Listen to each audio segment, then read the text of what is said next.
Roger, tell me everything you know about Venezuela. Do you know a lot about Venezuela? I think I know their chief export. I think we're all finding out about that. The capital is Caracas. I know that. There you go. I actually used to work with a great guy named Jacob, who was from Venezuela, and I worked with him 20 years, and it served in the Venezuelan Navy. Great guy, that's all I know about Venezuela. My coworker was a great guy. Chris, and some of the Phillies' best players. I think Manny Trio. Wasn't Manny Trio from Venezuela? They've had a few over Padillo too, wasn't he? Bobby Abreu. I believe Manny Trio. I ought to catch myself, but I think so. I think Manny Trio. Chris, you familiar with Venezuela and the Not military? in the least. This is the first time hearing of it. Here's my question. If they can go into Venezuela, go into this guy's bedroom and get him, capture him, how come they can't arrest a coke dealer in my neighborhood? You know what I mean? When did they go all the way and get them? When they put this guy? He walks around. He doesn't have a care in the world. He's waving everybody. He's fist bumping. Right. I think they could do something to him. They go get this guy. That's amazing. I think the coke dealer probably has a better security. He'd have to. Everybody's celebrating. Oh, our military went in there. Have you seen the Venezuelan army? I mean, it's like beating the Cleveland Browns. You know, you won, but don't brag about it. You know, right.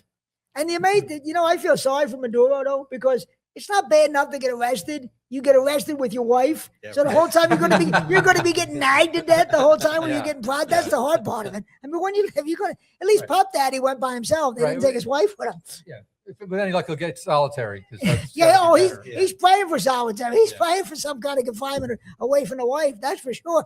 Is he in Rikers or is he in someplace good? I'm not sure whether they got him in Brooklyn, where they had. Yeah, that's right. They said it was Brooklyn. Oh, okay. Yeah, they said Pop Daddy was there, and Luigi was there Luigi might still be there, maybe. And a few other famous ones were there. Jelaine was there for a while, so she got transferred to that country club.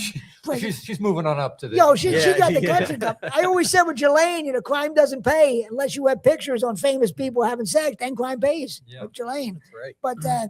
But I love this whole Venezuela thing. We just went in there and the war on. We've been talking about the war on drugs for 40 years. This is actually the first time they ever did something like this. Yes. It's a crazy coincidence. So every time you go after somebody, it just so happens they're sitting on top of a shitload of oil. You notice that? Right. What a crazy coincidence! What a crazy coincidence! It's always on top of oil. It's just funny how that works out. And from what I've heard, correct me if I'm wrong, that Trump didn't consult Congress, but he did give the oil executives a heads up. Of course, you're damn right. He was on the phone to Conoco and Exxon. Right. Sure, of Halliburton, course. all the round up the usuals. Yeah. We need to congratulate Lockheed Martin and Boeing. They got like a streak going of unnecessary wars. I mean, how many years? 40 years. They got a streak longer than Cal Ripken. They're unbelievable. But it's hilarious. They went into how bad is this country's security that you could sneak into the country, get into the president's house, and take him out? Really, in his pajamas, the poor guy. Didn't even allow the guy a decent change of clothes. They must have some top-notch security. They don't have like a ring camera or anything. Apparently not. Nothing. You would think with all that cocaine they could afford something. Selling all that. The cocaine dealers in Philadelphia, they got a good security set. They got pit bulls. They got everything. They got guns. This guy was just sitting Tony there. Montana had security. Absolutely. Yeah, he did. Yeah. Every cocaine guy had it. Walter White had it. You couldn't get into Walter White's house like that. You need Tony Soprano. That's unbelievable. They just walked into the guy's house, took the guy out.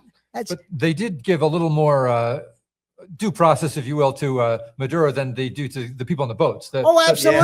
Absolutely. They didn't drop a bomb on his head. That's probably why he's so grateful. They could have just dropped the bomb on his head instead. I'm sure they were thinking about that though. If you're some of these other guys, you got to start worrying, don't you? Like maybe Kim Jong-un or whoever the president of Cuba. Who's the president of Cuba now? I don't even know. Is it the Castro's brother? Or did he die too? Raul? Is he around? I'm not sure. The head of Colombia, all these guys, they got to be a little worried if you can sneak in. Who might be next? Right. You got to be thinking about it anyway. Yeah.